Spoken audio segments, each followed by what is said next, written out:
ETV ప్రేక్షకులకి నమస్కారం. చెప్పాలనుంది కార్యక్రమానికి స్వాగతం. ఆయన ఒక నటుడు, కాదు కాదు రచయిత, కాదు కాదు దర్శకుడు, కాదు కాదు చక్కటి గాయకుడు. ఇంతకీ ఈ బహుముఖ ప్రజ్ఞాశాలి ఎవరు అనుకుంటున్నారా? ఆయనే శ్రీ హర్షవర్ధన్ గారు. ఋతురాగాలు సీరియల్తో తెలుగు ప్రేక్షకులకి మంచి నటుడిగా పరిచయం అయ్యి ఆ తర్వాత అమృతం సీరియల్ ద్వారా నవ్వుల పువ్వుల్ని పంచి ఇటీవల విడుదలైన కోర్టు సినిమాలో దాము పాత్ర ద్వారా ఇంతటి దుర్మార్గుడు కూడా ఉంటాడా అని ఆయన నటనతో మెప్పించిన మంచి నటుడు. అన్నిటికీ మించి నాకు ప్రత్యక్షంగా అత్యంత ఆత్మీయుడు, సోదర సమానుడు శ్రీ హర్షవర్ధన్ గారు ఇవాళ మనం చెప్పాలనుంది కార్యక్రమానికి అతిథిగా వచ్చేశారు. సార్ నమస్తే. ఈటీవీ ప్రేక్షకులకి నమస్కారం. I'm very happy to be here. చెప్పాలనుంది ఎప్పుడు చూస్తూ అనుకుంటామండి, మనం కూడా చాలా చెప్పుకోవాలి ఇక్కడ.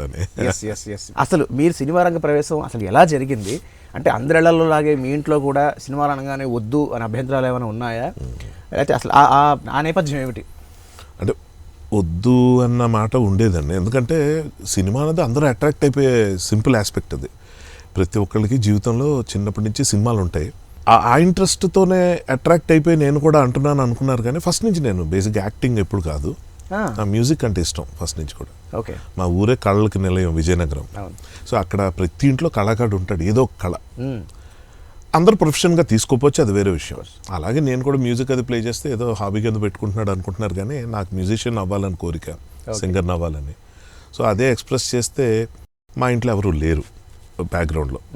సో ఇంకా మనకి ఎవరు లేనప్పుడు అక్కడ ఇప్పుడు ఎక్కడైనా ఒక రికమెండేషన్, ఒక సపోర్ట్, అట్లీస్ట్ ఒక ఇది ఉంటుంది కదా, మారల్ సపోర్ట్ లాంటిది. అవి ఏమీ లేని ప్లేస్లో వెళ్తే ఏమైపోతాడు? ఒకటి, రెండు, సినిమా అనగానే రకరకాల వాయిసెస్, ఛాలెంజెస్, వీటిలో దక్కకుండా పోతాడేమో ఏదైనా తేడా అయితే అన్న భయం ప్రతి పేరెంట్కి ఉంటుంది. ఇంకా వాళ్ళ పిచ్చిని బట్టి ఒక స్టేజ్లో వదిలేస్తారు. అలాగే నన్ను వదిలేశారు. సో అసలు మీ స్వస్థలం విజయనగరం అనే విషయం అందరికీ తెలిసిందే. అయితే మీ కుటుంబంలో సినిమా రంగానికి సంబంధించి కానీ, లేకపోతే దానికి అట్లీస్ట్ దరిదాపుల్లో అంటే కళారంగానికి సంబంధించి కానీ ఎవరైనా ఉన్నారా? అసలు మీ కుటుంబ నేపథ్యం ఏమిటి? అంటే బేసిక్గా కుటుంబం కానీ ఫస్ట్ నేను ఇమీడియట్గా నా పేరెంట్స్ గురించి మాట్లాడితే కనుక, మా నాన్నగారు రైటరే. రచన చాలా, అది అబ్బిందో లేదో అన్నది నేను చెప్పలేను కానీ, బట్ ఎందుకంటున్నానంటే ఆయన రాసినప్పుడు చదివింది లేదు నేను. ఆయన చాలా సీరియస్ సీరియల్స్ అవి రాసేటప్పుడు నేను యాజ్ అ కిడ్, ఆయన ఇఫ్ ఐఎమ్ నాట్ రాంగ్, నేను ఒక 7th 8th స్టాండర్డ్కి వచ్చేటప్పటికి ఆయన రాయటం ఆపేశారు. Because of so many other things, reasons అవన్నీ. బట్ అప్పుడు తరచుగా చాలా ఎక్కువ రాస్తూ ఆయన బాగా చదువుకుని, ఆయనకి బాగా లిటరేచర్ అంటే పిచ్చి, వెస్ట్రన్ ఇన్ఫ్లుయెన్స్ చాలా ఎక్కువ ఉండేది ఆయనకి.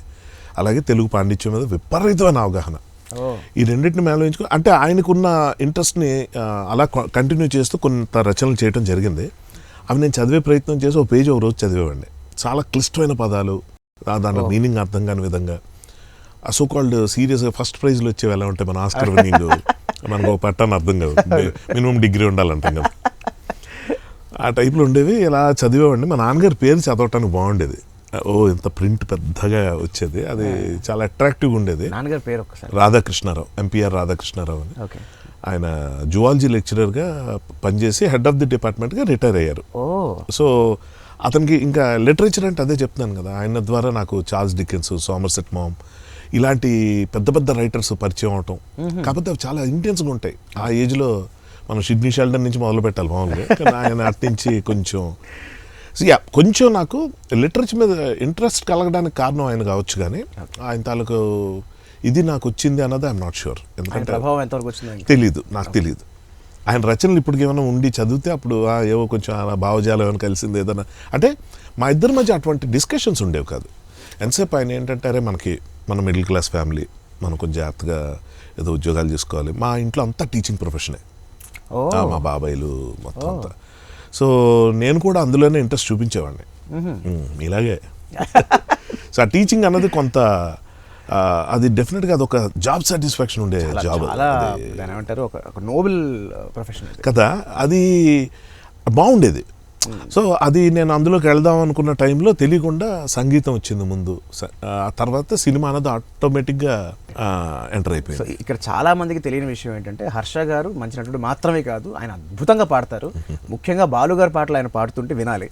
సో మీకు అసలు సంగీతం పట్ల అంటే, మరి మీ కుటుంబంలో ఎక్కడ సంగీతం సంబంధించిన వాళ్ళు ఎవరు లేరు అంటున్నారు? అంటే శాస్త్రీయ సంగీతాన్ని అభ్యసించడం అన్నది లేదు. కానీ మా అమ్మగారు కానీ మా మావయ్యలు కానీ వీళ్ళందరూ ఇంకా పాడితే ఇంకా తిరుగులేదు. అసలు నేను కూడా సంగీతం ఇప్పుడు నేర్చుకోవాలి. నేను సంగీత విద్వాంసుని, అంటే బేసిక్ శాస్త్రీయ సంగీతం పట్ల ఎటువంటి అవగాహన ఏమీ లేదు. కానీ మ్యూజిక్లో ఏదో ఒకటి చేయాలన్నదే తపన. అంటే ఇక్కడికి వచ్చైనా నేర్చుకోవాలి అంటే అక్కడ పరిస్థితులు అలా లేవు.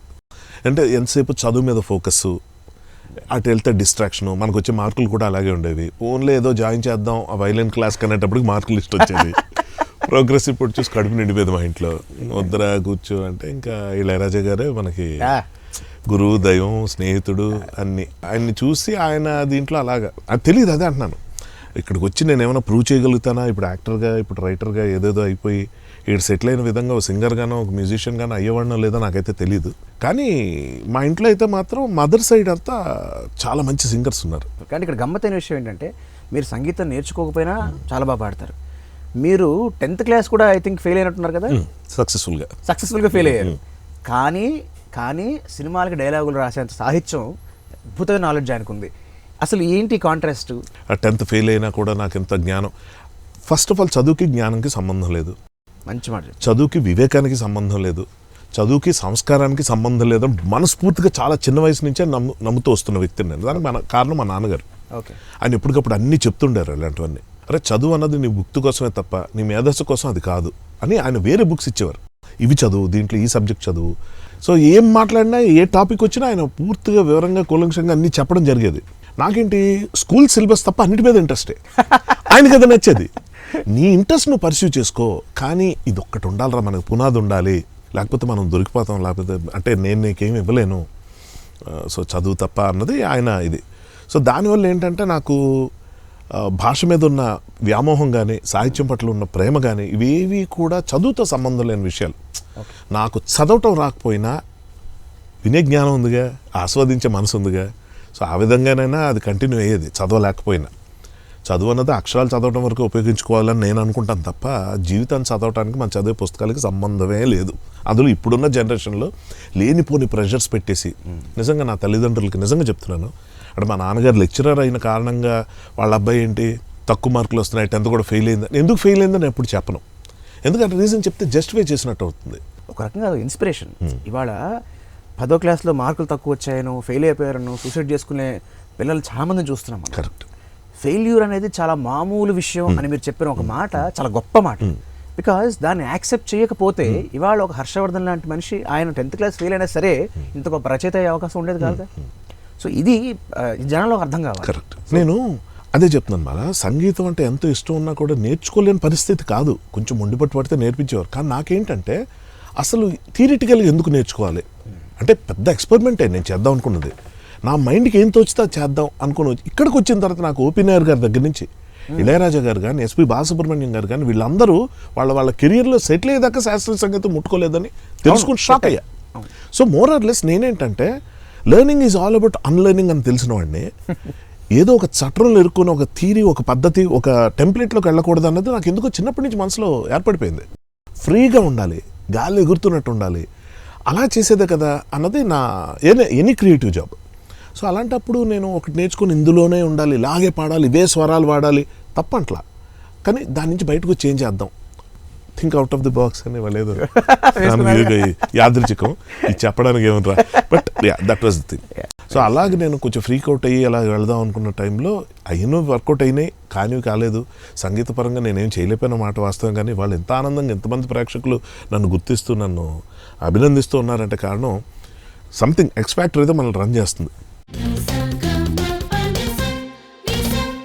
అసలు ఒక రైటర్ అవ్వాలని ఒక కోరిక మీకు ఎలా పుట్టింది? మీరు మొట్టమొదటి రాసిన కథ ఏది?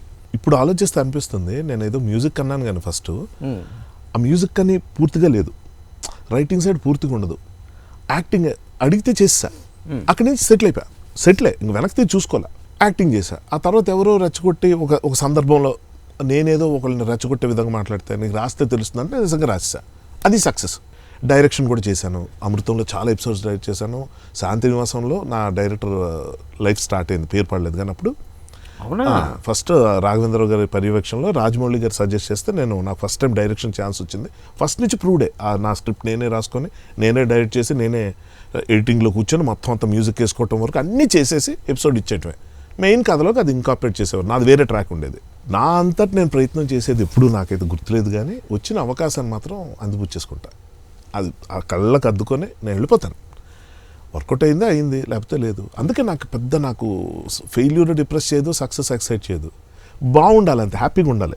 మనిషిగా పుట్టడమే ఒక సక్సెస్ అనే మాట మీరు తరచుగా చెప్తూ ఉంటారు. అసలు మీ ఉద్దేశంలో ఈ సక్సెస్ ఫిలాసఫీ ఏమిటి? మనిషిగా పుట్టడం ఒక సక్సెస్ కాదు, అదొక్కటే అల్టిమేట్ సక్సెస్ అంతే. ఎందుకంటే ఈ మనిషి జన్మ కాకుండా భూమి మీద కొన్ని కోట్ల జీవులు బతుకుతున్నాయి. వాటన్నిటిలో కల్లా అద్భుతమైన ఫెసిలిటీస్ ఉండేది కేవలం మనిషికే. అంటే మనుషుల్లో కష్టాలు పడేవారు లేరా?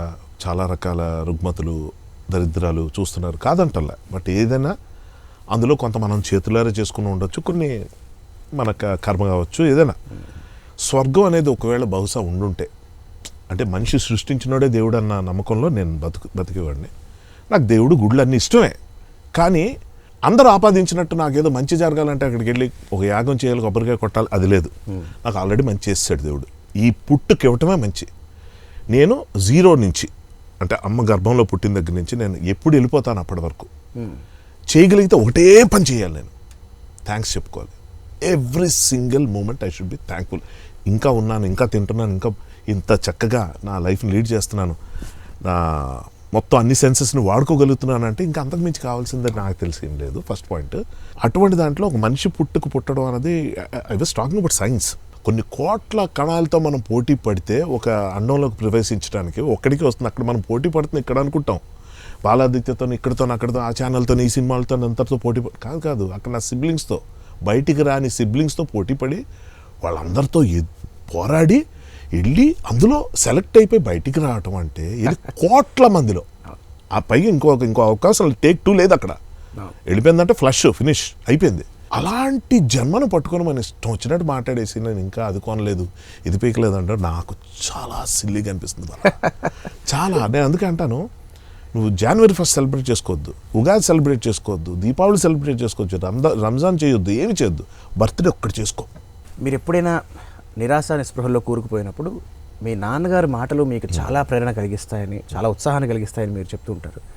సో అలాగా మీ నాన్నగారు మీకు చెప్పిన ఆ గైడెన్స్ మీకు ఎప్పుడు ఎలా ఉపయోగపడింది? బాగా అసలు ఆయన కూర్చోబెట్టి being a very good reader, మంచి కోట్స్, క్యాప్షన్స్ చెప్పడం, అవి కాదు ఆయన చేసింది. ఒకసారి ఇప్పుడు డల్గా ఉన్నా ఆయనకి అర్థమైపోతుంది ఏంటి అలా కూర్చున్నాడు అని. నేను ఏదో అనుకుంటున్నాను, అది అవ్వట్లేదు అన్నది అమృతం ఆ టైంలో. ఓకే. అయితే నాకు ఏదో నచ్చట్లేదు ఇక్కడ, ఇవ్వలేకపోతున్నాను అని చెప్పి నేను, అంటే ఏంటి మనుషులతో ప్రాబ్లమా, నువ్వు నీ వర్క్ పట్ల నీ ప్రాబ్లమా? వర్క్ పట్ల ప్రాబ్లం అయితే నీలో డిసిప్లిన్ లోపిస్తుంది. నీకు మోటివేషన్ అక్కర్లే, వచ్చేసే అరబస్కి ఇక్కడ దాకా, ఇంకా నీకు ఇంకా మోటివేషన్ అనేది ఏం లేదు, ఇక్కడ చేసుకుంటే వెళ్ళటమే. చేయలేకపోతున్నావు అంటే discipline, distraction, one of these things sort out చేసుకో. రెండోది, మనుషులతో ఇవ్వలేకపోతున్నావు అనుకుంటే కనుక ఎవరు ఆ మనుషులు? అవకాశాలు ఇస్తున్న ఈ కొద్దిమంది మనుషులు ఇండస్ట్రీలో, లేకపోతే ఇవ్వని వాళ్ళు, ఇస్తున్న వాళ్ళతో ప్రాబ్లం ఉంది. సో వాళ్ళ గురించి మాట్లాడేటప్పుడు నీకు వాళ్ళకన్నా పెద్దోళ్ళు నీకు చూపిస్తా అని చెప్పి సరదాగా మా నాన్నగారు అట్లాస్ ఒకటి ఉంటే పక్క నుంచి ఇలా తీశారు. అందులో చిన్న మ్యాప్స్ అవి ఉండే బుక్, అది వరల్డ్ నుంచి ఇండియా నుంచి మా ఆంధ్రప్రదేశ్ ఇలా. అప్పుడు బుక్ ఓపెన్ చేసి, అరే మనది ఈ ఊరు విజయనగరం, మన ఫ్రెండ్స్, మన రిలేటివ్స్ అంతా ఈ ప్రాంతంలో ఎక్కువ ఉన్నారు, ఇది ఇక్కడ కూడా ఉన్నారు, ఇక్కడ కూడా, ఇది వదిలే. కానీ నేను ఎక్కడికైనా వెళ్ళాలంటే ఈ ఊళ్ళో వెళ్తే నాకు ఒక కంఫర్ట్, పలానా ఇంటికి వెళ్ళిపోవచ్చు, అక్కడ భోజనం చేసేయచ్చు, నైట్ ఉండాలంటే వీళ్ళ ఇంట్లో ఉండొచ్చు, ఇది. అలాగా నేను ఏదైనా కొత్త ప్లేస్కి వెళ్ళానంటే ప్రతిదీ టెన్షనే నాకు. నాకు ఏదైనా కష్టం వస్తే ఎవరిని అప్రోచ్ అవ్వాలి, అప్పుడు సెల్ ఫోన్లు కూడా లేవు, ఏ నెంబర్ కొట్టాలి, ఇక్కడ నాకు ఏదైనా అయితే ఏంటి అన్నది ప్రతి మనిషికి ఉంటుంది. కానీ కళ్ళు మూసుకొని నువ్వు ఒక దగ్గర వేలు పెట్టు అన్నారు. నాకు అర్థం కావట్లేదు ఏంటి, నువ్వు పెట్టి ఎక్కడో దగ్గర వెళ్ళంటే ఇలా పెట్టాను చూడకుండా. ఇప్పుడు అది చూడక్కర్లేదు, నువ్వు ఎక్కడైతే వేలు పెట్టావో అక్కడ నువ్వు దిగితే నేను గుర్తుపట్టే మనుషులు ఉంటారు. అదే ఆర్టిస్ట్ తాలూకు గొప్పతనం, ఒక నటుడుకున్న అదృష్టం. నువ్వు ఇంత నీకు ముక్కు మొహం తెలియకుండా నిన్ను టీవీలో చూసి ఎవరో రాసిన పాత్రలకి, ఎవరో డైరెక్ట్ చేసిన దీనికి నీకు మొత్తం క్రెడిట్ ఇచ్చి ప్రేమను చూపిస్తున్నారంటే, ఒక యాక్టర్కున్న అదృష్టాన్ని నువ్వు పక్కన పెట్టేసి ఇంకేదో జరగట్లేదనో, ఇంకేదో అవ్వట్లేదనో ఏం ఆలోచిస్తున్నావు? Your already successful, your already happy. నువ్వు దాన్ని వదిలేసి లేని దాని గురించి ఆలోచిస్తున్నావు అంటే అది మనుషుల గురించి. మళ్ళీ హ్యావింగ్ సెడ్ దట్, నీ డిసిప్లిన్ తప్పుగా ఉంటే అది నువ్వు చూసుకో, నువ్వేదన్నా డిస్ట్రాక్షన్స్లోకి వెళ్ళిపోయి అది నువ్వు చూసుకో, దట్ ఈస్ యువర్ ప్రాబ్లం. కానీ బయట ప్రాబ్లమ్స్కి యూ షుడ్ కంప్లైంట్. నీ ప్రాబ్లం అయితే కంప్లైంట్ చేసి దాని గురించి ఏదో సార్ట్అవుట్ చేద్దాం, అయిపోయింది. బ్యూటిఫుల్. మీరు ఒక మ్యూజిషియన్ అవుదామని హైదరాబాద్ వచ్చారు. సో ఆ కోరిక ఇప్పటికైనా తీరిందా? ఆ రకంగా అవకాశాలు వచ్చాయా మీకు? అవకాశాలు రాలేదు, కానీ కోరిక అంటే ఏంటంటే నేను ఇక్కడికి రాక ముందు నుంచి నేను రోజుకోటి కాదు కానీ నెలకు ఆన్ అండ్ యావరేజ్ నెలకు సాంగ్ కంపోజ్ చేసుకుంటూ ఉంటాను నాకు నేనే. అది ప్రపంచానికి ఏ రోజు తెలియకపోవచ్చు, ఓ మరుగున పడిన సాహిత్యంలాగో లేకపోతే ఓ పుస్తకంలాగో నా పాటలు కూడా ఉండిపోవచ్చు ఎప్పటికైనా. బట్ నా ఉద్దేశం ఏంటంటే ప్రొఫెషన్గా అది వర్కౌట్ అవుతుందో లేదో పక్కన పెడితే ప్రతి మనిషికి ఒక టాలెంట్ ఉంటుంది. వంటలు వండటం కానీ, ఇప్పుడు అందరూ షెఫ్లు అయిపోకర్లే, అంత బాగా వండుతారు. అండ్ నా పరిచయంలో ఈ మధ్యకాలం నేను పనిచేస్తున్న వాళ్ళు విక్రమ్ కే కుమార్, మనం సినిమా డైరెక్టర్, మళ్ళీ మేము ఇద్దరు కలిసి 10 ఏళ్ళ తర్వాత పనిచేస్తున్నాం. అక్కడ మెయిన్ ఏముంటుందంటే వంటలే. తనకు పొద్దున్న లేస్తే అదొక ఏంటి అలా తిండి పిచ్చి, ఇది వంటలు చేసుకుంటా అలా కాదు, తను వండుతుండగా తనకు ఐడియాలు వస్తాయి. అలా నాకు ఉంది, నాకు నడుస్తుంటే వస్తాయి. ఎక్కువ వాకింగ్ అంటే నాకు చాలా ఇష్టం. అలా కొంతమందికి ఒక్కో మోటివేటింగ్ ఫ్యాక్టర్ ఉంటుంది. మన పెద్దవంశీ గారు ఉన్నారు, అన్వేషణ సీతారావు, పెద్దవంశీ గారు, ఆయనకి ట్రావెలింగ్ అంటే చాలా ఇష్టం. అదే ఏంటి ఎక్కడైనా అది గమ్యం ఉండదు, వెళ్ళిపోదా వెళ్తూ రాత్రి లేదు పగలు లేదు, ట్రైన్ లేదు, బస్సు లేదు, లారీ లేదు, అది ఏదైనా ఎక్కేసి ఎక్కడికైనా వెళ్ళిపోయి. పాయింట్ ఏంటంటే మనల్ని మోటివేట్ చేసే కొన్ని ఫ్యాక్టర్స్ ఉంటాయి. అలాగే వంట కూడా అవ్వచ్చు, అలాగే సంగీతం, అంతే తప్ప నాకు ఆఫర్ రాలేదే నేను చేయలేకపోయినా అన్న బాధ అయితే లేదు నాకు. నేను ఒక మూవీ చేసి బ్యాక్గ్రౌండ్ మ్యూజిక్ చేసి దానికి మంచి ప్రశంసలు కూడా యూట్యూబ్లో చూస్తే కనిపిస్తాయి. గుడ్ బ్యాడ్ అగ్లీ అని ఒక సినిమా కొన్ని కారణాల వల్ల ఆగింది, ఆ కరెక్ట్ టైంలో రిలీజ్ కాబోతుంది అన్నది కూడా నిజం. ఆగడం కూడా అప్పుడు ఆగడం మంచి రీజన్గా ఆగింది. ఇప్పుడు ఒక 6-7 ఏళ్ళ తర్వాత ఇప్పుడు రిలీజ్ కాబోతుంది యూట్యూబ్లో గుడ్ బ్యాడ్ అగ్లీ అని. ఇప్పుడు కొత్త టైటిల్, అదే టైటిల్తో కొత్త సినిమా వస్తుంది, బట్ శ్రీముఖి హీరోయిన్గా చేసి నా పేరు కనిపిస్తుంది. అందులో మ్యూజిక్ విని ఆ కింద ఉన్న కమెంట్స్ ముందు చూస్తే ఎంత మంచి అప్రిసియేషన్ అయ్యి, అంటే ఎవరితో పోల్చి అప్రిషియేట్ చేశారు కూడా చూసుకోవాలి కదా మనం. అంటే ఇంట్రెస్ట్లు అందరికీ ఉంటాయి, ఎంత బాగా దాన్ని అర్థం చేసుకుని ముందుకు తీసుకెళ్ళగలుగుతాం అనేది చాలా ఇంపార్టెంట్, ప్రతి కళాకారుడు తెలుసుకోవాలి. అది మీరు నటించిన తొలి టీవీ సీరియల్ ఏది, అండ్ మీకు బాగా పేరు తెచ్చిపెట్టిన సీరియల్ ఏది? ఫస్ట్దే బాగా పేరు తీసుకొచ్చి పెట్టింది రుద్రాగాలు. అది ఫస్ట్ అంటే షూటింగ్ చేసింది అది ఫస్ట్, కానీ కొన్ని కారణాలతో అది ఆగిపోయింది చాలా కాలం. రుద్రాగాలు స్టార్ట్ అయ్యి ఒక అనుకున్న డేట్ కన్నా ఒక 4 నెలలు 3 నెలలు పోస్ట్పోన్ అయిపోయింది షూటింగ్ లిటరల్గా. చాలా ఇష్యూస్ జరిగిన అంత పెద్ద టాపిక్ అది అయిపోయిన, అది కొంచెం బ్లాంక్ ఉన్న టైంలో నాకు వేరే కబురు వచ్చి నేను ఒక సీరియల్కి షూటింగ్ ఉందంటే పిలిస్తే లోకల్ మేనేజర్ మా విజయనగరం దగ్గర, అతను కూడా అతను ఏదో అలా గుర్తుపెట్టుకున్నాను, రావయ్య ఇక్కడ సీరియల్లో చేద్దాం అంటే వెళ్తే అదొక చిన్న ఒక జూనియర్ ఆర్టిస్ట్ క్యారెక్టర్, డైలాగ్ లేనిలో గ్రూప్లో నిలబడాలి. అది అనుకోకుండా పూరి జగన్నాథ్ గారు దానికి డైరెక్టర్. అప్పుడు ఆయన అప్పుడు ఒక సినిమా ఫస్ట్ ఫిల్మ్ బద్రి అనుకుంటా, బద్రి తర్వాత ఆయన కొంచెం గ్యాప్ తీసుకుని నెక్స్ట్ ఫిల్మ్ చేసేలోపు కొన్ని బాచి తర్వాత మధ్యలో, సో ఆయన డైరెక్షన్లో అనుకోకుండా ఆయన పూరి జగన్నాథ్ అంటే అప్పుడు మనం పవన్ కళ్యాణ్ గారి సినిమా అనుకోకుండా అందులో నాకు డైలాగ్ చెప్పే వేషం దొరికింది, అక్కడ ఉన్న ఆర్టిస్ట్ బాగా చెప్పకపోవటం వల్ల. సో నాది ఫస్ట్ టెలికాస్ట్ అయింది అది. అది ఎంత విచిత్రం అంటే దాన్ని ఒక సరదా చెప్పుకోవడానికి ఎక్కడ చెప్పలేదు. ఇది రాఘవ పాండవి అని ఒక సీరియల్ చేశారు అప్పట్లో, రాఘవ పాండవీయం, చాలా అన్యూజువల్ స్క్రిప్ట్ అది. రాఘవుడు పాండవీయం అంటే ఈ రెండింటి కాంబినేషన్ ఏంటన్నది అంతే కదా, రాముడు పాండవులు. రాఘవ పాండవీయం అని ఒక పౌరాణిక చాలా బాగా మంచి దూరదర్శన్ కూడా చేశారు. చేస్తే అందులో రాజీవ్కి అనుకున్న క్యారెక్టర్కి రాజీవ్ డేట్లు కుదరక నన్ను పంపిస్తే నేను వెళ్తే రాముడు క్యారెక్టర్ సూట్ నా పింపుల్స్ అవి ఉండేవి, మచ్చలేని వాడు కదా రాముడు ఈడు కాదు పక్కన దోసేసి వెళ్ళినందుకు నేను అరే అంటే విషయం ఏంటంటే నాకు అందులో ఏదో గెటప్ ఇచ్చారు, వేరే క్యారెక్టర్ చేయించారు, కానీ నాకేంటంటే ఇదేదో వస్తుంది కదా అని చెప్పి ఆ రోజు టెలికాస్ట్ అయ్యే పూరి జగన్నాథ్ గారి సీరియల్ టీవీలో ఆ రోజు రాబోతుంది. అది నాకు అప్పుడు తెలిసింది పొద్దున్న, ఫోన్లు లేవు, పేజర్లు లేవు, ఏం లేవు. ఆ నోట ఈ నోట ఇవాళ వస్తుందంట అది అంటే అరే అది కూడా మిస్ అయిపోయాం కదా ఈ సీరియల్కి వచ్చి, ఇక్కడేమో మనం సెలెక్ట్ అవ్వలేదు, ఇక్కడికి వచ్చాక చూసే వద్దు తీసి అని చెప్పి నన్ను పక్కన పెట్టేస్తే నాకేం చేయాలో అర్థం కాలేదు. అరే ఆ రోజు ఏంటని అలా అనుకున్న టైంలో బాధగా ఫ్రెండ్తో చెప్తున్నా, ఇలా నాది ఇవాళ ఇలా ఉంది గురు, ఏం చేయాలో అర్థం కావట్లేదు అంటే, పద అలా వెళ్దామని ఓ దగ్గర కూర్చొని ఉన్నాం, సాయంత్రం అయిపోయింది, చీకటి పడుతుంది, రా వెళ్దామని చెప్పి ఎక్కడికంటే తనకి తెలీదు, పద అంటే ఏంటి ఇక్కడ తీసుకెళ్తున్నాడు, చీకటి పడుతుంది ఏంటనుకో, ఒక చిన్న తోటలాగా ఉండి చిన్న అడవిలాగా ఉండి దూరంగా ఒక టెంపుల్ కనిపించింది. టెంపుల్ కనిపి లోపలికి వెళ్ళి చూస్తే అది ఆంజనేయ స్వామి టెంపుల్.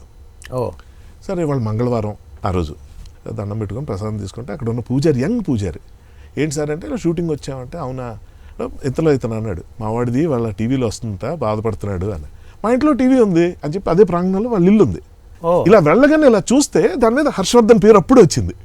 అరే అరే ఏం కోఇన్సిడెన్స్ ఇది. అప్పుడు అలా ఎపిసోడ్ చూస్తే అప్పుడు స్పాట్లో ఫ్యాన్స్ నాకు ఆ టీవీ చూడడానికి ఇంటికి దాదాపు 30-40 మంది వచ్చున్నారు ఆ పురోహితుల ఇంటికి. వస్తే మొత్తం అంతా చూసి అంతా అయిపోయింది, అరే భలే ఉందిరా అని చెప్పి ఆ ఎపిసోడ్ అంతా మొత్తం ఇలా వెళ్ళగానే తక్కువ నా పేరు ముందు కనిపించింది. ఆ తర్వాత సీరియల్ స్టార్ట్ అయింది, నా ఇది వస్తుంది, అక్కడ చూస్తున్న పిల్లలు ఫ్యామిలీస్ అంతా అటు చూడడం నన్ను చూడడం, అటు చూడడం నన్ను చూడడం. మదన్ లాల్ డింగ్రా ఆ క్యారెక్టర్ పేరు, freedom fighter story. Madan Lal Dhingra wonderful character అది. ఓకే, అదో 10 నిమిషాల ఎపిసోడ్ అయిపోయింది. అయిపోగానే బయటకు వచ్చి ఆ సూపర్ అనుకో, అంటే సినిమాటిక్ సీన్ కాబట్టి చెప్తున్నా. అది మంగళవారం ఆంజనేయ స్వామి గుడి, ఆ పంతులు ఆ అబ్బాయి కుర్రాడు ఎవరైతే ఉన్నాడో ఆ పురోహితుడు, ఆ అబ్బాయి పేరు ఆంజనేయులు. ఇందాక నన్ను తీసుకొచ్చిన ఫ్రెండ్ పేరు Ramu. Oh this is such a wonderful scene. యాక్చువల్గా ఇంత డ్రామాటిక్ సీన్స్ నా లైఫ్లో కొన్ని 100 కొద్ది ఉన్నాయి. అందుకే నేను ఎక్కువ ఎంజాయ్ చేసేస్తుంటా అన్ని. మీకు మళ్ళీ పేరు తెచ్చిన ఆంజనేయుల పాత్ర మళ్ళీ అమృతంలో ఉంది కదా. ఆంజనేయులు నాకు సపోర్ట్, పక్కనే ఉన్నాడు ఆయన. అబ్బో అది మాత్రం సీరియస్లీ మిస్కుంటున్నాను హనుమంతరావు గారు. అమృతం అనగానే అందరూ ఎంత మెచ్చుకున్నా నాకు ఆయన అలా పక్కన ఆయన భుజం తగులుతూనే ఉంటుంది నాకు ఆ స్పర్శ. జర్నీ అది వేరండి, అది వేరు. మీరు రాసే డైలాగ్స్ సాధారణంగా మన హ్యూమన్ రిలేషన్స్కి చాలా దగ్గరగా, వాటికి ప్రాధాన్యత ఇస్తూ ఉన్నట్టుగా ఉంటాయి. అయితే మీరు అలా రాసిన డైలాగ్స్ని ఎప్పుడైనా నిర్మాతలు కానీ దర్శకులు కానీ ఇవి మార్చాలి, ఇలా వద్దు అని చెప్పిన సందర్భాలు ఏమైనా ఉన్నాయా? నేను అలా రాస్తాను అంటే కథానుచితంగానే, పాత్రోచితంగానే. మనకి ఎలా అంటే నేను బాగా ఇష్టపడే విషయం ఏంటంటే సింపుల్గా ఉండాలి. ఆడియన్స్గా నేను థియేటర్లో కూర్చోనో లేకపోతే టీవీ ముందు కూర్చోనో ఒకరు చేస్తుంటే ఏంటి ఓవర్ యాక్షను, ఏంటి ఇంత డ్రామాటిక్గా మాట్లాడాలి, లేకపోతే ఇంకోటి సరిగ్గా చెప్పలేదు. నేను ఆ మైనస్లు ఏవైతే ఉన్నాయో అవి ఉండకూడదని చూసుకుంటా. ప్లస్లు అన్నవి ఇంకా మన దైవాధీనం, మనకు సంబంధం లేదు. ప్రజలకు ఏం నచ్చుతుందో మనం చెప్పలేం. ఇప్పుడు మార్చమని అడగటం అన్నది అవ్వచ్చు ఏదైనా, అది మామూలు విషయం అంటున్నా. ఇప్పుడు నేను యాక్టర్ని, నేను వెళ్ళినప్పుడు నేనే చెప్తుంటా చాలా సందర్భాల్లో. నేను ఇప్పుడు ఏదో ప్రూవ్డ్ రైటర్ అది కానప్పుడు కూడా చెప్తున్నా. ఫస్ట్ నుంచి కూడా వెళ్ళి ఈ డైలాగ్ని ఎలా చెప్పొచ్చా. ఇప్పుడు కోర్టే ఉంది, కోర్టుకి వెళ్ళినప్పుడు నేను అదే అనుకున్నా. డైరెక్టర్ చాలా మంచి పాయింట్ చెప్పాడు అందులో, మన రామ్ జగదీష్. తను ఏం చెప్పాడంటే శివాజీ క్యారెక్టర్ గట్టిగా అరుస్తుంది అయిందానికి కాందానికి. మన మెయిన్ ప్రొటాగనిస్ట్ ఎవరైతే లాయర్ దర్శి చేశాడో అది చాలా సటిల్గా కామ్గా మాట్లాడుతుంది. నేనన్నా కాదు, అంత స్ట్రాంగ్గా అతను మాట్లాడుతున్నప్పుడు ఇతను కూడా స్ట్రాంగ్గా మాట్లాడాలి కదా, వీక్గా మాట్లాడుతున్నాడే. నేను అనుకున్నా డైలాగ్ ప్రిపరేషన్ తక్కువైందేమో దర్శిది, అండర్ కాన్ఫిడెంట్గా ఉన్నాడేమో, అందుకేదో అలా అతనికి టైం ఇవ్వట్లేదో పాపం డైరెక్టర్ అనే ఫీలింగ్తో అడిగా అంతే తప్ప నేను రైట్ ఇన్ రాంగ్ అని కాదు. అడిగితే దానికి వెంటనే డైరెక్టర్ చెప్పిన సమాధానం ఏంటంటే కంటెంట్ స్ట్రాంగ్ ఉండేవాడు ఎప్పుడు చాలా నిదానంగా మెల్లగా మాట్లాడతాడు. ఎప్పుడైతే కంటెంట్ లేదో మనిషిలో వాడు గట్టిగా అరిచి డామినేట్ చేయాలని చూస్తాడు. అది మంగపతి క్యారెక్టరు, ఇది దర్శి క్యారెక్టరు. వావ్! ఇంకా అంత మేధావి దగ్గర మనం హ్యావింగ్ సెడ్ దట్ అప్పుడు నేనేం చేశానంటే అప్పుడు ఒక పని చేద్దాం, నా క్యారెక్టర్ మధ్యలో ఇది మంగపతికి హెల్ప్ చేసే క్యారెక్టర్. మంగపతికి ఒక రీజన్ ఉంది, వాళ్ళ ఇంట్లో పిల్లని ఎవడో ఫీల్డ్ చేస్తే కోపం వచ్చింది, అర్థం ఉంది. నాదేం లేదు, నేను చదువుకున్న పుస్తకాల్లో వాడిని ఎలా ఇరికించాలో వీడి దగ్గర ఫీజు తీసుకుని ఇష్టానుసారంగా పిల్లల్ని ఇరికించేస్తున్నా. అసలు విలన్ నేను, సంబంధం లేకుండా రెచ్చిపోయి వాడు మంచి చెడులు ఏమాత్రం చూడ. నేనేమన్నానంటే అప్పుడు పని చేద్దాం, నా క్యారెక్టర్కి సంబంధించినంత వరకు ఒక ట్రూత్ వైపు ఫైట్ చేస్తున్న వాడి తాలూకు కాన్ఫిడెన్స్ ఉండదు, ఇటువైపు ఒక నెగిటివ్ మనిషికి ఉన్నంత ఇమోషన్ ఉండదు. ఈ రెండింటి మధ్యలో ఉండేది ఏంటంటే డామినేట్ చేయటం ట్రై చేయటం. అప్పుడు ఏం చేద్దామంటే నేను చెప్పే డైలాగులు ఏవైతే ఉంటాయి చాలా పెద్ద ఉంటాయి అందులో. నేనేం చేశానంటే కొన్ని డైలాగులు తీసుకొని ఇవి బ్రెత్లెస్గా చెప్పొచ్చా, మీరు నోటీస్ చేస్తే గుక్క తిప్పకుండా చెప్పే ఉంటాయి. ఒక డైలాగ్ మొదలుపెట్టి దాన్ని నేనేం చేశానంటే అలాగే టకటక కాకుండా దాన్ని చెప్పేటప్పుడు మామూలుగా డైలాగ్ చెప్తే ఇప్పుడు కనెక్ట్ అవుతారు లేదో తెలియదు కాబట్టి 1 2 3 4 చెప్తా. ఇప్పుడు నాకు రాసేది మామూలు టెంప్లెట్లు ఎలా 1 2 3 4 5 6 7 8 9 10 11 12 13 14 15 16 17 ఇది. నేనేం చేశానంటే బ్రెత్లెస్గా చెప్పాలి. 1 2 3 4 5 6 7 8 9 10 ఇది కాదు, ఇది బ్రెత్లెస్సే. నేను చేసింది ఏంటంటే 1 2 3 4 5 6 7 8 9 10 11 12 13 14 15 16 17 18 19 20 21 22 23 24 25 26 ఇంత దమ్ము హోల్డ్ చేసి అంత బ్రెత్లెస్గా అప్స్ అండ్ డౌన్స్ చెప్పి ఒక పాటలాగా. This is what musicians do.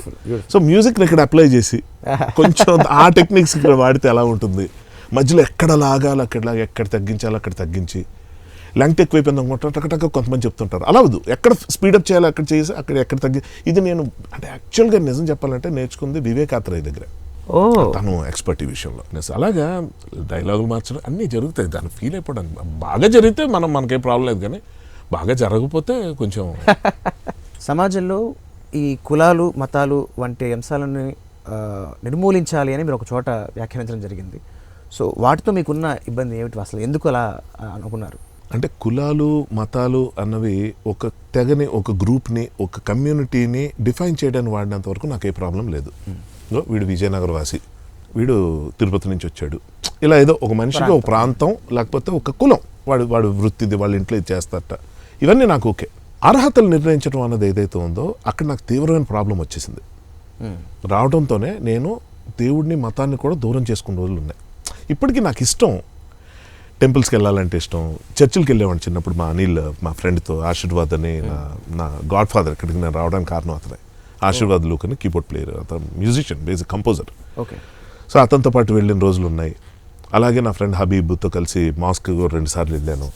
నాకేంటంటే యాజ్ అ ట్రావెలర్గా నేను ప్రపంచాన్ని చూస్తాను. నేను అంటుంది అక్కడ వాళ్ళ తీరుతెన్ను ఎలా ఉంటుంది, లోపలికి అడుగు పెడితే ఎలా ఉంటుంది, ఇక్కడ ఇంత శాంటిటీ ఏముంది, ఆ ప్లేస్కి ఉన్న గొప్పతనం ఏంటి, అవి నేను ఎక్స్పీరియన్స్ చేయడానికి వెళ్తా.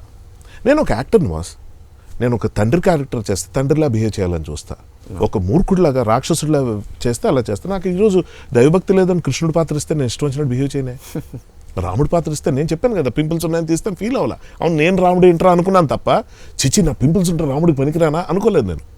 సో నేనేంటంటే సూటబిలిటీ చూడాలి, మనం ఒక పాత్రలోకి ఎంటర్ అయినప్పుడు అది మనం పూర్తిగా.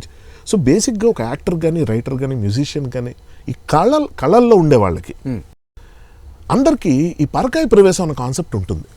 ఈ ఎక్స్ప్లోర్ చేయటం అనేది ఉంటుంది. ఆ ఊరికి వెళ్దాం, వాళ్ళ ఉందాం, వాళ్ళ డ్రెస్సులు వేసుకుందాం, వాళ్ళ తిండి తిందాం, వాళ్ళ వెళ్ళి గుడికి వెళ్దాం. మనకు బుద్ధుడి గురించి మనకు తెలిసింది చాలా తక్కువ. కానీ నేను థాయిలాండ్ వెళ్తే బుద్ధుడి టెంపుల్స్కి వెళ్తా, వాళ్ళు ఎలా దండం పెట్టుకుంటారో అలాగే నేను కూర్చోవాలని చూస్తా. I just imitate, I just mock it to understand ఏం జరుగుతుంది ఇక్కడ.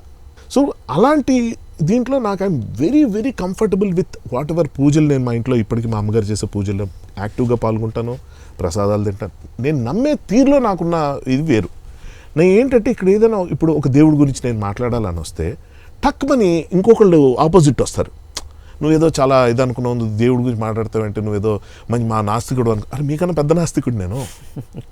నాకు దేవుడి మీద కంప్లైంట్ కాదు, అక్కడ రిలీజియన్ మీద వచ్చే ప్రాబ్లం ఏంటంటే రిలీజియన్ వల్ల వస్తున్న గొడవలు. ఈరోజు రాజకీయం రిలీజియన్ బేస్ అయిపోయింది. ఏ ప్రయారిటీ అయినా వాడు ఏ ప్రాంతం నుంచి వచ్చాడు, ఎక్కడి నుంచి వచ్చాడు, వాడు రిలీజియన్, వాడు క్యాస్ట్ ఏంటి, వీటి మీద ఇవాళ భూమి పుట్టినప్పటి నుంచి ఉన్నాయి, ఇంకో 1000 ఏళ్ళనే ఉంటాయి బాస్, అయిపోయింది.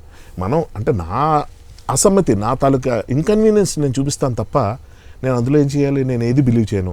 నేను అటు నాస్తికుడిని కాదు, అలా ఆస్తికుడిని కాదు. నేను ఒక గ్యాలరీలో కూర్చున్న ప్లేయర్ని. నాకు ఏ టీంతోనే కనెక్షన్ లేదు. ఇండియా గెలిచినా పాకిస్తాన్ గెలిచినా నాకు ఏ ప్రాబ్లం. క్రికెట్ బాగా ఆడాలి. ఈడు 10 ఓవర్లో అవుట్ అయిపోయాడు, 5 ఓవర్లో ఫినిష్ చేస్తే కుదరదు. ఇక్కడ 2020 చూడడానికి వచ్చాను, నాకు థ్రిల్ ఇవ్వండి. 1 సైడ్ మ్యాచ్ అవడానికి వీల్లేదు. నాకు ఆడియన్స్ లాగా, ఓ సినిమాలాగా అన్నీ చూస్తూ ఉంటా.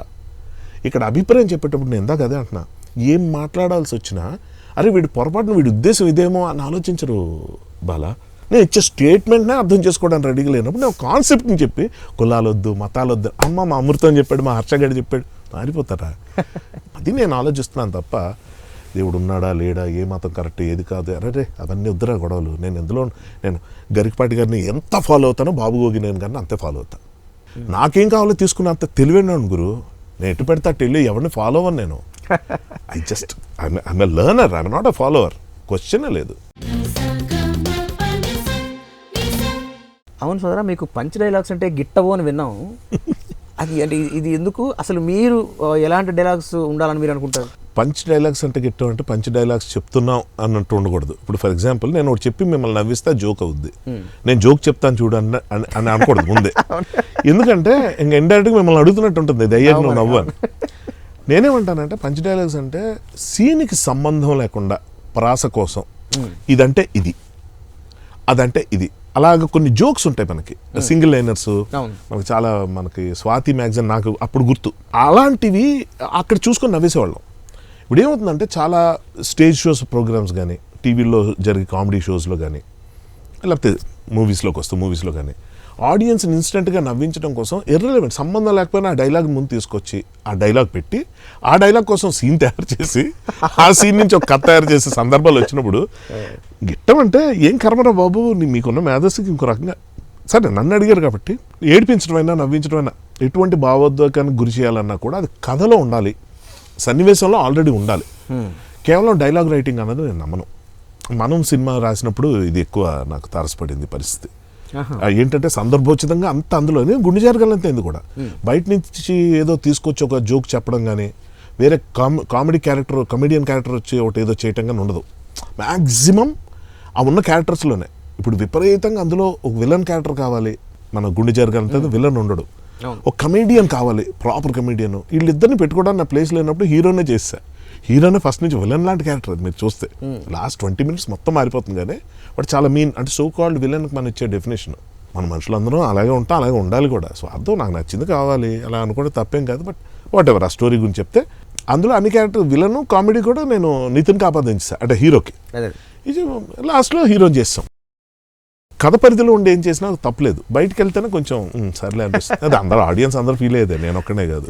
ఒక సినిమాకి రచయిత దర్శకుడు అయితే ఆ సినిమా బాగా పండుతుంది అని మీరు అభిప్రాయిస్తారు, మీ అభిప్రాయం యాక్చువల్గా దాంట్లో ఎంతవరకు వాస్తవం? యాక్చువల్ నిజం కూడా అది, కానీ నాట్ ఆల్వేస్. మా అమ్మ మసీంద్ర మరి నాది పోయింది, వర్కౌట్ అవ్వాల. సో నేను దానికి రైటర్ని కమ్ డైరెక్టర్ని. కానీ నేను నేర్చుకోవాల్సిన చాలా నేర్చుకోకుండానే ఫ్లైట్లోంచి దూకేసానని నాకు అర్థమైంది. పారాషూట్ ఉందని తెలుసు కానీ ఎప్పుడు ఓపెన్ చేయాలో తెలియదు. లేదు అంటే వాస్తవంగా చెప్తున్నాను, నేను ఒక ప్రేక్షకుడు సినిమా చూసినప్పుడు నేను నిజంగా ఎంజాయ్ చేశాను ఖచ్చితంగా. అంటే lot of effort, lot of creative input దాంట్లో వెళ్ళింది. అవును సరే, ఇంకా నేను అదే అంటున్నాను, చూసిన వాళ్ళకి నచ్చింది, చూసిన వాళ్ళకే నచ్చింది. ఆ చూసిన వాళ్ళు ఎంతమంది అది పెద్ద క్వశ్చన్. అసలు ఆ బుకింగ్స్ ఓపెనింగ్ లేవు. మా ఫ్యామిలీలో మా ఫ్రెండ్స్కే తెలియదు ఆ సినిమా రిలీజ్ అవుతుందని. ఇంకోటి ఏంటంటే మీకు సినిమాకి సంబంధించి సైకాలజీ ఎలా ఉంటుందంటే ఒక గ్రాండ్ ఓపెనింగ్ లేదు, అసలు ఎవరు వెళ్ళలేదు థియేటర్ కంటే, చూసిన వాళ్ళు కూడా ఇందులో ఏదో తప్పు ఉందేమో అన్న ఒక నెగిటివ్ సెన్స్ ఒకటి వచ్చి ఇది ఎందుకు పోయిందో నాకు అర్థమైంది అని ఒకటి చెప్పాడు అనుకుందాం. అంటే ఉదాహరణగా చెప్తున్నా ఇవే. నేను ఏంటి అని ఫస్ట్ తప్పు చేస్తారు భయ్య, ఏంటి హీరోకి రెడ్ కలర్ షర్ట్ వేశారు చూడండి, అది నెగిటివ్, అలా వేయకూడదు. పైగా హీరోయిన్ బ్లాక్, శని, అది కరెక్ట్ కాదు. ఏదో ఇది నేను రిక్యూల్ చేస్తే సరదా ఫన్నీగా చెప్పడానికి ట్రై చేస్తున్నాను, కానీ ఇంకా చెడిపోయిన దానికి ఎన్నైనా కారణాలు చెప్తారు. ఇది సినిమా వాళ్ళకి అగ్ని పరీక్ష. రివ్యూస్లో కానీ ఎక్కడైనా ఈ సినిమాలో కొంచెం ల్యాగ్ ఉంది అన్నారనుకోండి, ల్యాగ్కి ఫీల్కి తేడా చాలామంది తెలియదు. కాస్త స్లోగా ఒకటి మీద మీరు ఫర్ ఎగ్జాంపుల్ ఇప్పుడు మీరు ఒక సీన్ యాక్ట్ చేస్తున్నారు, మామ మసీందర్ మీరు చూస్తే లాస్ట్లో ప్రొటాగనిస్ట్ పరశురామ్ క్యారెక్టర్ మాట్లాడేది సింగిల్ షాట్, ఆ కెమెరా వెళ్తూనే ఉంటుంది. వెళ్తున్నప్పుడు డైలాగులు కంటిన్యూస్ చెప్పడు, మధ్యలో అవుతాడు, ఊపిరి పీల్చుకుంటాడు, మళ్ళీ అది కాదు అని చెప్తుంటాడు, ఎక్కడ ఇంటర్ కట్ ఉండదు, అలా వెళ్తుంటుంది కెమెరా. సాధారణంగా ఎడిట్ అంటే ఏమనుకుంటారు, ఈ గ్యాప్లో ఇంకోళ్ళు తీసేయాలి, వాళ్ళు ఎవరో వింటున్నట్టు ఇవ్వాలి, లేకపోతే ఇంకో కెమెరా యాంగిల్ ఇట్టేటో చూపించాలి, అంటే అలా ఉంటే బోర్ కొట్టేస్తుందేమో అని. ల్యాక్కి ఫీల్కి తేడా తెలియని వాళ్ళు కూడా రివ్యూస్ రాస్తూ మళ్ళీ ఏమన్నట్టు కోపాలు వచ్చేయటాలు, డిస్టర్బ్ అయిపోవటాలు, ఎదురు తిరగటాలు. ఎందుకంటే నా టాలెంట్ నువ్వు అంటావా, ఇంకా నీ సినిమాకి ఎన్ని వంకలు పెడతాను చూడు అన్నట్టు. ఆడియన్స్ మైండ్ సెట్ కూడా అలాగే ఉంది. అది మనకి ఎలా అంటే నెగిటివ్ మాట్లాడతాను చూస్తున్నారు అదే రివ్యూస్ని, పాజిటివ్ మాట్లాడితే చూడరు. సినిమాలు, సీరియల్స్ నిజ జీవితంలో ప్రేక్షకులపై ఎలాంటి ప్రభావాన్ని చూపిస్తాయి? ఒక డైలాగ్ రైటర్గా మీరు ఉన్నప్పుడు ఈ విషయం మీరు ఎలా చూస్తారు? వావ్, ఇప్పటిదాకా నేను ఒక 20 పాడ్కాస్ట్లు చేస్తున్న నా జీవితంలో ఈ క్వశ్చన్ ఎవరు అడగలే. అవునా? అసలు చాలామంది ఏమంటారంటే పెద్ద పెద్ద నాకు ఇష్టమైన డైరెక్టర్లే, మేమేదో చెడు చూపిస్తే అందరూ చూసేస్తారు అనుకుంటారు, ఈ సినిమాలో నువ్వేం మెసేజ్ ఇద్దాం అనుకున్నావు అని రివ్యూ రైటర్స్ ఫ్రెండ్స్ తెలిసిన వాళ్ళు ఎవరు అడిగితే మెసేజ్ ఇవ్వాలంటే నేను సెల్ ఫోన్లో ఇస్తాను, సినిమాలో ఎందుకు ఇస్తాను? ఆ పదాన్ని ఎలా మ్యానిపులేట్ చేస్తున్నారు చూడండి. ఇక్కడ నేను నా ఫేవరెట్ డైరెక్టర్స్ గురించి చెప్తున్నా. మెసేజ్ ఏమిస్తున్నా అంటే సందేశం. మనం మెసేజ్ అన్నదాన్ని ఆదిత్య మెసేజ్ ఇచ్చావు, ఎన్ని గంటలకు వస్తున్నావు చెప్పావు, దీన్ని కూడా మెసేజ్ అంటాం. సమాచారం వేరు, సందేశం వేరు. సందేశం ఏమిస్తున్నావు అని అడిగితే సందేశం, సమాచారం తెలుగులో చక్కని 2 పదాలు ఉన్నాయి, ఇంగ్లీష్లో మెసేజ్ అంటాం. మెసేజ్ నువ్వు ఏమిద్దాం అనుకుంటున్నావు అంటే మెసేజ్ నేను సెల్ ఫోన్లో ఇస్తాను అంటే గుళ్ళమని నవ్వించవచ్చు అందరినీ. ఇక్కడ నేనేమంటానంటే ఫర్ ఎగ్జాంపుల్ రీసెంట్గా చావా వచ్చింది, అది చూసి ఎంతమంది నిజంగా ఫ్రీడమ్ ఫైటర్స్ అయిపోతున్నారు, అటుకి వెళ్తే అంత ఫ్రీడమ్ ఫైటర్స్ అయిపోతున్నారు. భారతీయుడు సినిమా వచ్చింది, లేకపోతే ఇంకేదో ఇండిపెండెన్స్ డేకి ఏదో సినిమా రిలీజ్ అవుతుంది, అది చూసి అందరూ ఆ నిమిషం అలా జెండాలు పట్టి తిరుగుతారు. తర్వాత ఆడు మళ్ళీ పొద్దున్న లేస్తాడు, అలాగే చేస్తాడు. ఈ సినిమాలు మంచి చూసి ఎంతమంది నేర్చేసుకుంటున్నారు? ఆ సిగరెట్ చూసి ఆడు ఎవడు కాలుస్తున్నాడంటే ఆ సినిమా చూసి కాల్చాడా? మంచి నేర్చుకోవడం కష్టం, చెడు నేర్చుకోవడం ఈజీ. మంచి నువ్వు ఎలా చెప్తున్నావు? నువ్వు ఇంత కష్టపడి ఇన్ని త్యాగాలు చేస్తే, ఇంతకాలం నువ్వు కష్టపడితే, నువ్వు 45 రోజుల పాటు దీక్షగా కూర్చొని ఒక type of life style lead చేస్తే నువ్వు బాగుపడే లక్షణం ఉంది. లేదు ఒక్క పూటలో కూర్చొని ఒక బాటిల్ లేపితే ఆ కిక్కే వేరప్ప. ఈ 2 లైన్స్లో ఏది గ్లోరిఫైడ్గా ఉంది? బట్ ఏదన్నా ఒకటి చెప్పేటప్పుడు కష్టపడి చేయకూడదండి, ఇష్టపడి ఎందుకు చేస్తాడు ఎవడైనా? పొద్దున్న 4 గంటలకి లేవాలని ఏ పిల్లాడు కనిపిస్తుందండి? మీరు కష్టపడి చదవమని చెప్పినప్పుడే నెగిటివ్ చెప్తున్నారు. అది కష్టం అన్నాడు ఫీలింగ్ వస్తుంది. కష్టమే గురు, మనం చెప్పాలి. ఇష్టంగా లేక పొద్దున్న 4 గంటల కంటే నీకేం తెలుసు నా కష్టం అనుకుంటాడు మనసులో వీడు. నువ్వే చెప్తున్నా నాకు కష్టం రా 4 గంటలు లేవటం, చలికాలం ఈ టైంలో నువ్వు లేవటం చాలా కష్టంగా ఉంటుంది, కానీ లేస్తే బాగుంటుంది, నీకు మంచి జరుగుతుంది. ఇప్పుడు ఈ కష్టం నువ్వు చూసావనుకో, నువ్వు లైఫ్లో ఎప్పుడు 4 o'clock లేవక్కర్లే, 8కి లేవచ్చు, అంత గొప్ప స్టేజ్కి వెళ్ళిపోతావు అని చెప్పాలి. మంచి నేర్చుకోవటం చాలా కష్టం. ఏది సునాయాసంగా నేర్చుకోవచ్చో, సిగరెట్లు మానేమనండి, కష్టం.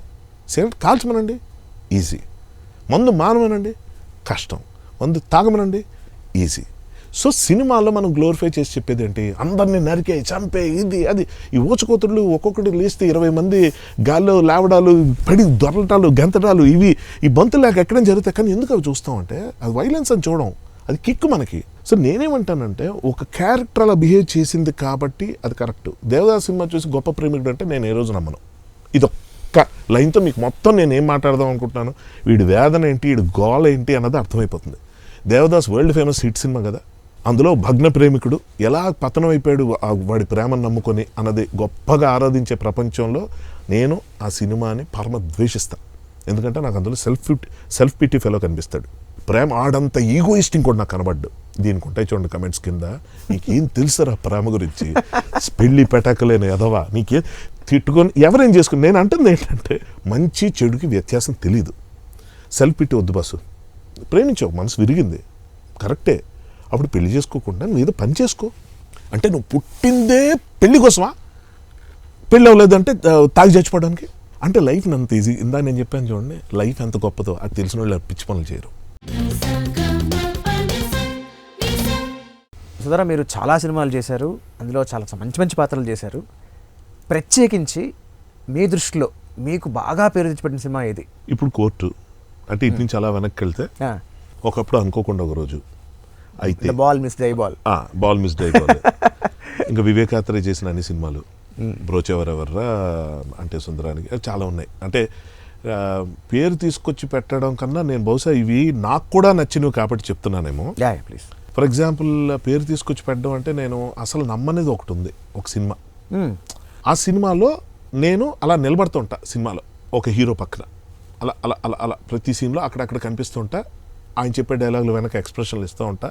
పొరపాటున ఒక డైలాగ్ ఉంది అంటే ఎడిటింగ్లో అది ఉండదని కూడా అనిపిస్తూ ఉంటుంది. అవును, కానీ నేను చెప్తున్నాను కదా, అలాంటి సినిమా అది. దానికి వచ్చిన రికగ్నిషను ఊళ్ళల్లో ఎక్కడికి వెళ్ళినా, అన్న ఆ స్టాలిన్లో ఉన్నావు కదా నువ్వు, అన్నయ్యతో యాక్ట్ చేసావు, అన్నయ్య ఫ్రెండ్గా, చిరంజీవి గారి సినిమా. దాంట్లో మనం ఏం చేయక్కర్లా, ఉంటే చాలు. అంటే ఎంత రీచ్, నాకు ఇప్పుడు ఆయన రీచ్ నాకు తెలుసు, కానీ ఆయన పక్కన నిల్చున్న వాళ్ళు కూడా అంత రీచ్ ఉంటుందని నేను ఎందుకు అనుకుంటా. ఏంటి ఇంత పవరా ఒక స్టార్లో? ఎప్పుడైతే నేను అప్పటికే అనుకోకుండా ఒకరోజు అసలు ప్రజలు మనసులో గడిపా, లీడరు, తిరుగులేని క్యారెక్టర్ అది. పేరుకు 3-4 సీన్లు ఉంటాయి పెద్దవి, చెప్పుకోదగినవి. అక్కడి నుంచి ఇలాగే ఉంటుంది అది, అక్కడక్కడ కనిపిస్తూ సినిమా అంతా ఉండి. కానీ మోస్ట్ బిలవ్డ్ క్యారెక్టర్. ఈ రోజుకి నన్ను అలీ అలీ అలీ అని పిలిచేదే ఎక్కువ లీడర్ సినిమాతో. అమృతం నా జీవితానికి అమృతం అది. సో ఇవన్నీ నా పేరు తీసుకొచ్చి పెట్టినవే. కానీ పాపులర్గా నన్ను తీసుకొచ్చి విపరీతంగా నన్ను పాపులర్ చేసినవి ఏంటి అంటే స్టాలిన్, రేపు రిలీజ్ అవబోతున్న విశ్వంభర, ఏదైనా స్టార్స్తో చేసేటప్పుడు కేడీ సినిమా. అఫ్కోర్స్ ఆ సినిమా సరిగ్గా ఆడకపోయినా నాగార్జున గారి పక్కన ఉండే ఓన్లీ ఫ్రెండ్స్ 2, హీరోయిన్ నేను, చిన్నప్పటి నుంచి ముగ్గురు కలిసి పెరుగుతాం. అది ఆ సినిమా ఆడలేదు లెక్క ప్రకారం, అది దాని గురించి ఎవరు మాట్లాడకూడదు. కానీ నార్త్ ఇండియా వెళ్తే గుర్తుపడతారు అక్కడ నన్ను. సో మనం ఇరగదీసి పేజీ డైలాగ్ చెప్పి ఏదో చేసే దానికన్నా ఒక హీరో ఫిల్మ్లో యాక్ట్ చేస్తే, ఒక స్టార్ ఫిల్మ్లో యాక్ట్ చేస్తే, కొత్త వాళ్ళ ఫిల్మ్ లాగా. మనకేంటి జాబ్ సాటిస్ఫాక్షన్ ఎక్కడైనా బాగుంటుంది, మనకు పడే ఆ 4 చప్పట్లు చూసి థ్యాంక్ యూ బాగా చేసాం అనుకుంటా. ప్రజలకు లోపలికి వెళ్ళాలంటే మాత్రం సినిమాలు ఉండాలి. మెగాస్టార్ చిరంజీవి గారితో ఒక అభిమానిగా ఉన్న మీరు ఆయనతో కలిసి నటించడం, ఆ అనుభూతి ఎలా ఉంది? అండ్ ఆయనతో మరపురాని మెమరీ లాంటిది ఏమైనా ఉంటే నాతో పంచుకుంటారు. కొన్ని దశాబ్దాల పాటు మనం చూసిన ఒక వ్యక్తి, కొన్ని దశాబ్దాల పాటు, ఆ దశాబ్దాలు కూడా కాదు, శతాబ్దాల లెక్కలోకి వస్తాయి అంటే అంత గొప్ప మూమెంట్స్ అవి.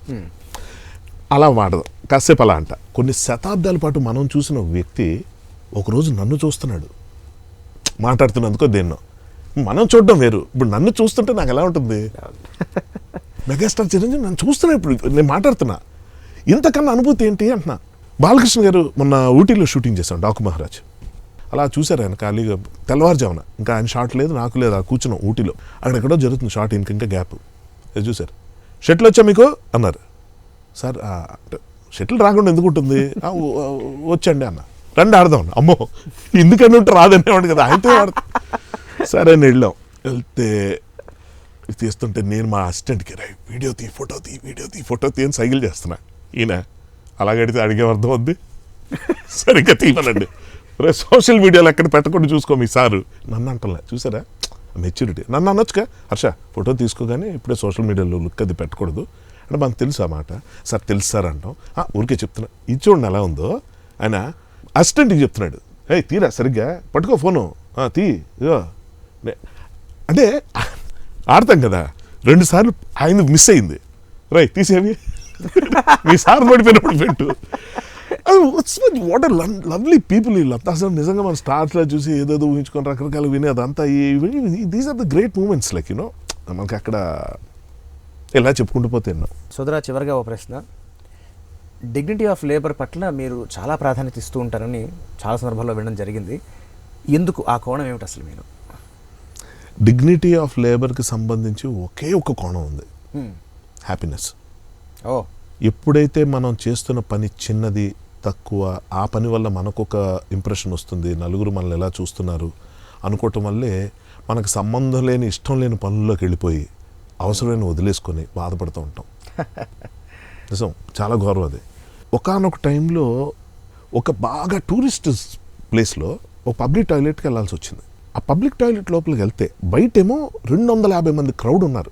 మన పబ్బుల్లో వాటిలో 50 మంది ఉంటారు, మ్యాక్సిమం 100 మంది అనుకుందాం హ్యాపెనింగ్ పబ్.